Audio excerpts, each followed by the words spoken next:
Pozdrav svima, danas ćemo pokazati kako da obojite oči u drugu boju. Evo, znači ovako ćemo. Prvo izaberete boju koja vam je potrebna. Naprimjer, ja ću izabrati jednu tamno zelenu. Kliknuti OK.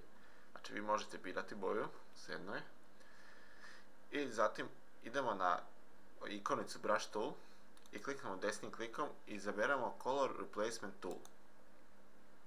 Zatim ovdje pobrinite se da hardness vam bude na 20%, size zavisi od veličine vaše slike.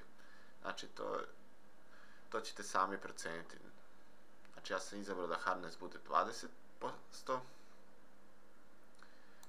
I zatim idemo da zoomiramo sliku da bi lakše radili.